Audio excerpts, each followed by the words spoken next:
hombre, Él se hizo hombre y como hombre entiende nuestras luchas, nuestras debilidades, nuestros pecados y como Dios tiene el poder para liberarnos de ellos. Hola, bienvenidas una vez más a este podcast con Osmania y Cristal, ya entrando a este ambiente navideño, llegando a diciembre. Qué increíble realmente cómo se ha pasado el tiempo. Así es, y es una temporada hermosa y es por eso que hoy vamos a hablar Jesús como nuestro sumo sacerdote. Queremos este diciembre enfocarnos en Él, porque la verdad de eso se trata la Navidad, de que Él vino, de su nacimiento, de la esperanza que Él trae. Así que vamos a iniciar esta semana, iniciar este podcast hablando, como decía usted, de Jesús como nuestro sumo sacerdote. Si nos vamos al Antiguo Testamento, creo que ahí nos puede dar una buena imagen de lo que significa o lo que hace Jesús hoy por nosotros como nuestro sumo sacerdote. Porque vemos que Dios instituye a Aarón y a su descendencia como los sacerdotes en el Antiguo Testamento.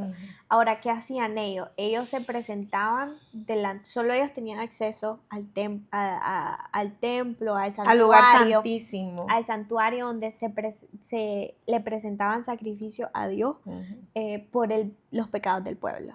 Entonces siempre una vez al año también había lo que era el día de la expiación, en donde entraban al lugar santísimo para pedir perdón por todo. Y ofrecían un sacrificio donde derramaban sangre de un cordero o bien de un animalito, dependiendo de los pecados y de todo lo que el pueblo traía cargando en contra de Dios. Era el papel, este sumo sacerdote lo vemos en Aarón, de el intermediario entre Dios y los hombres. Ahora, esto simplemente era un reflejo de lo que había de venir. Porque luego entramos al Nuevo Testamento y vemos que en Hebreo, lo va a leer, Hebreos 4:14, dice: por tanto, teniendo un gran sumo sacerdote que traspasó los cielos, Jesús, el Hijo de Dios, retengamos nuestra fe. Entonces ya no hay intermediario entre Dios y los hombres. Ahora está Jesús ahí y nosotros tenemos acceso por medio de Jesús al Padre. Así es, dice que Jesús es nuestro sumo sacerdote perfecto porque Él llegó como limpio y como cordero. Él mismo fue cordero, ya no necesitó tener a alguien también que presentar, sino que Él, su cuerpo fue el cordero perfecto, inmolado a la cruz para que eso nos abriera puerta y Él tomara la llave y el acceso que nosotros ahora tenemos una comunión directa con el Padre. Dice que llegó sin pecado, su sacrificio fue perfecto y eterno, y Él es el que está continuamente, diariamente en intercesión con nosotros. Algo importante de esto es que si nos ponemos a pensar y vemos lo que voy a leer Hebreos 10:12, dice: Cristo, habiendo ofrecido una vez y para siempre un solo sacrificio por los pecados, se ha sentado a la diestra de Dios. Entonces, antes vemos que había este reflejo del sumo sacerdote que se acercaba al lugar santísimo. Ahora Jesús viene, muere en una cruz, resucita, que eso es lo más importante, resucita el tercer día, y ahora Él, el que se presenta, está al lado del Padre, está con el Padre, y Él es intermediario por medio de nosotros, por así decirlo, pero es su sangre que una vez y por todo ya fue, ¿me entiendes? O sea, ahora ya no tenemos que estar ofreciendo sacrificio o todas estas cosas que no sé a Dios, porque ya se hizo una vez por medio de Jesús, y es por eso que vemos en la Biblia constantemente que dice que no sos salvo por obra, que ya no importa lo que hagas, simplemente sos salvo por lo que Jesús gracia. Ya lo hizo. Así lo que Jesús ya lo hizo. Lo demás solo es respuesta, ¿me entiendes? Todo esto que hemos venido hablando del ayuno, de dar agradecimiento, de buscar a Dios en oración, esto es respuesta, porque queremos agradarle a Él, queremos estar cerca de Él, pero realmente ya Jesús como sumo sacerdote ya pagó el precio completo. Y algo importante, Hebreos 4, 14, 16. Por tanto, teniendo un gran sumo sacerdote, acerquémonos confiadamente al trono de la gracia. Me gusta, teniendo un gran sumo sacerdote que es Jesús. Ahora no tenés que estar con temores porque vas a poder ir confiadamente al trono de la gracia y tener acceso a esa gracia porque Jesús es verdaderamente es Dios y también verdaderamente hombre. Él se hizo hombre y como hombre entiende nuestras luchas, nuestras debilidades, nuestros pecados y como Dios tiene el poder para liberarnos de él. Ahora, algo que me encanta que lo vemos en primera de Pedro 2:9 es que se ve el rompimiento de que antes había un intermediario entre Dios y el hombre, porque en primera de Pedro 2:9 dice, pero ustedes son linaje escogido, real sacerdocio.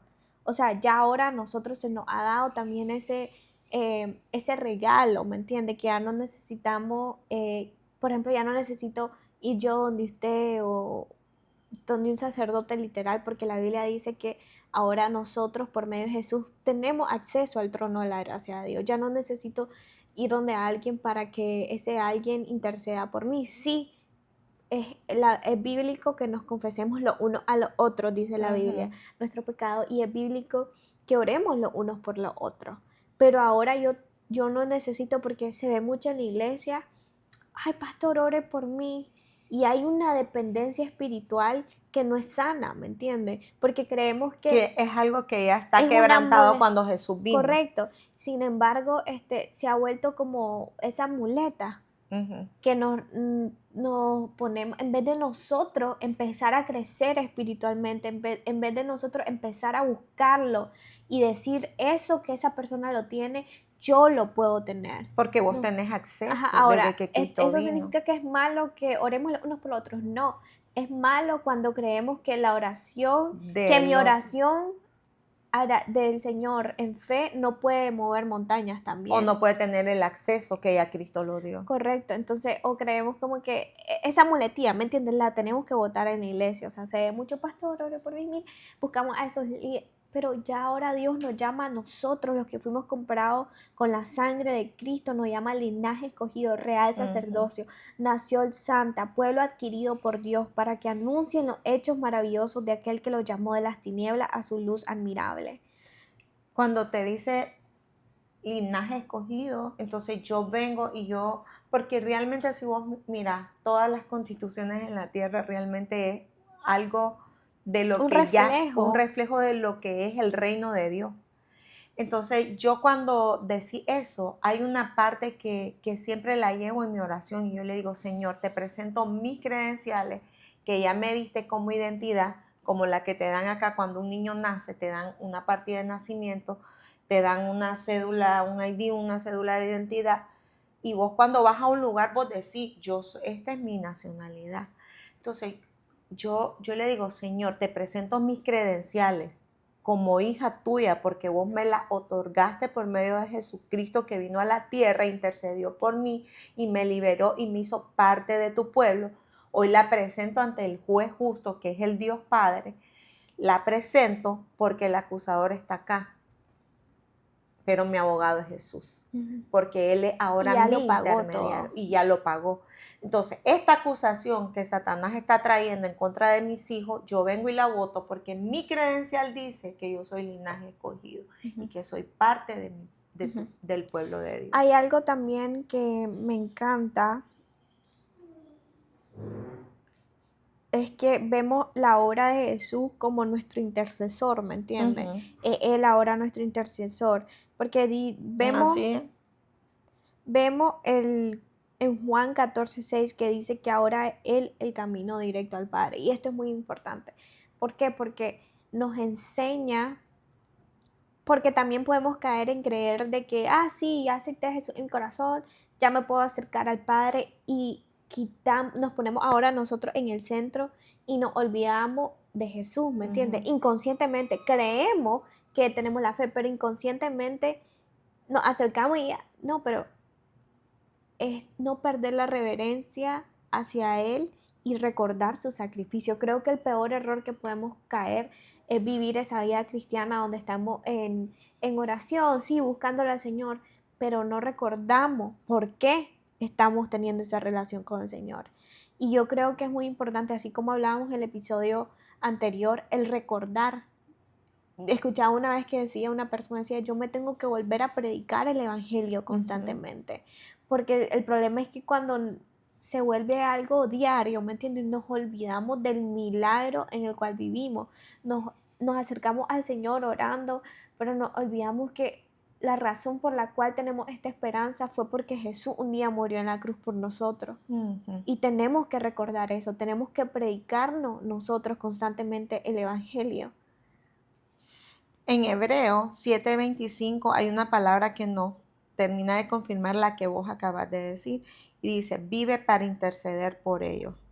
Ujú. Él está intercediendo por nosotros. Cada día Jesús está a nuestro favor. Él presenta nuestra causa, nosotros la llevamos a Él y Él presenta nuestras causas a nuestro Padre. Él nos defiende del acusador, que es lo que yo te había comentado cuando yo presento mi creencia. Y también Él restaura cuando yo caigo. Ujú. Y esta temporada es para recordarnos cuál fue la causa de que el Dios Padre envió a su Hijo y lo hizo pasar por hombre. Y es la causa, y esta parte es para que recordemos esta celebración, esta temporada de por qué Jesús vino a caminar por nosotros. Él tenía que pasar por esto para que nosotros pudiéramos tener el acceso al trono, para que nosotros pudiéramos ser acogidos todos y poder tomar todas las naciones y llevarnos y hacernos santo y linaje escogido. Sí, yo creo que en este tiempo deberíamos como familia, porque es importante eso, y lo hablamos en el episodio anterior, a mí me encanta una costumbre que se hacen muchas personas en el extranjero, que es sentarse constantemente a tener una cena, ¿me entiendes?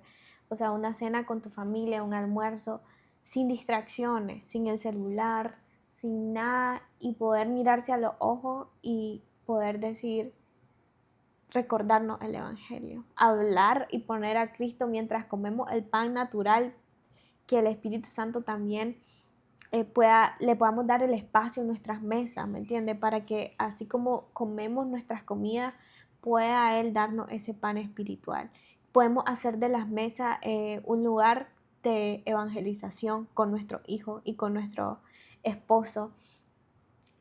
Algo que yo le pedí a mi esposo hace como meses atrás es que, porque nos pasaba que nos empezaban a escribir y empezamos a poner eso porque no queremos que nuestra bebé también crezca con ese hábito de que en la mesa puede traer electrodomésticos. Y es una como convicción como familia, como nosotros como familia, es no usar la tecnología mientras comemos, porque en ese tiempo puede ser un tiempo de sanidad, puede ser un tiempo de enseñanza, y solo es posible si eliminamos todo eso esas distracciones y esas cosas. Y yo creo que ahora, en esta temporada como Navidad, hagamos ese tiempo de recordar lo que Jesús hizo, que Él es nuestro sumo sacerdote, que ya rompió el velo que dividía y ahora Él se acercó y nos da ese acceso a nosotros. Y que tanto su pueblo como nosotros los gentiles podemos llamarnos ahora hijos. Esa es la verdadera razón por lo que caminó Cristo aquí. Necesitaba recuperarnos a todos y nosotros estamos ahora por gracia. Hoy estamos hablando aquí de Él por su gracia. Hoy estamos hablando aquí de Él porque Él vino y sufrió en la cruz. Así que gracias Jesús. Sí, y también algo que mientras usted decía eso, no lo quiero dejar de decir porque lo sentí en mi corazón, es que aprovechemos ese regalo. Hay veces tomamos la oración y acercarnos al trono de Dios. Ay, sí, es que no tengo tiempo, pero sí tenemos tiempo para pasar en el celular viendo TikTok, viendo Instagram, Sí. viendo otras cosas. Cuando tenemos acceso a Dios, nuestro Padre, el Rey del universo, y muchas veces despreciamos ese sacrificio cuando elegimos las cosas de este mundo, cuando elegimos estar en nuestro celular en vez de pasar tiempo con Él. Ujú. Y algo que quiero decirlo hoy, porque hoy casualmente mientras oraba el Señor me reveló algo y yo estaba orando y yo le decía, Señor, tú nos dices en el Padre nuestro que nos dejaste como ejemplo el pan, pan nuestro, dándonos hoy, pero yo siempre me refería al pan nuestro como la provisión que podías poner en mi casa, en mi finanza, en mi comida, en todo lo que es lo exterior y Natural. lo natural. Pero realmente el Espíritu Santo me dijo hoy, el pan nuestro de que yo te estoy hablando, Mania, es mi palabra. Llévala y cómela en la mesa. Y ese pan nuestro, a mí me hizo boom, porque literal fue Dios, el Espíritu Santo, que me lo confirmó hoy. Y yo tantos años que creí de otra forma el pan nuestro. Y hoy que me dice eso, yo digo, necesitamos llevar el pan nuestro. Quiere decir que la palabra ya no fue entregada. Cristo es el pan. Él partió en la mesa y está el ejemplo donde su última cena él parte el pan y lo reparte entre todos. De ese es el pan del que nos está hablando. Es su propio cuerpo que fue sacrificado, que fue entregado y necesitamos compartirlo en la mesa con nuestra familia y ya es mío, ya es tuyo, ya es de Hay mis algo hijos. que mientras usted hablaba me venía a la mente y es en Emmaus, creo que así se dice, Jesús estaba con sus discípulos, él ya se había muerto y había resucitado y los discípulos iban caminando tristes y no se daban cuenta que Jesús iba al lado de ellos, pero dice que luego se sentaron cerca del mar y dice que al partir el pan Jesús, los ojos de ellos fueron abiertos y reconocieron que él era el Cristo. Y yo creo que eso habla de algo espiritual también, no solo literalmente que es Jesús, sino lo que les estaba hablando, porque dice que mientras hablaba los corazones les ardía. Entonces yo creo que es un tiempo de eso, ¿me entiendes? De ir a la palabra, compartirla, porque eso es el pan que necesitamos y lo que va a encender nuestros corazones. Y una vez escuchaba esta frase que decía, Dios no tiene preferido, tiene íntimo, porque es la intimidad en su palabra, en Él, que nos va a dar ese acceso. Y ya lo tenemos. Ya lo tenemos. Y ese fue el episodio. Volvámonos íntimos. Nos vemos.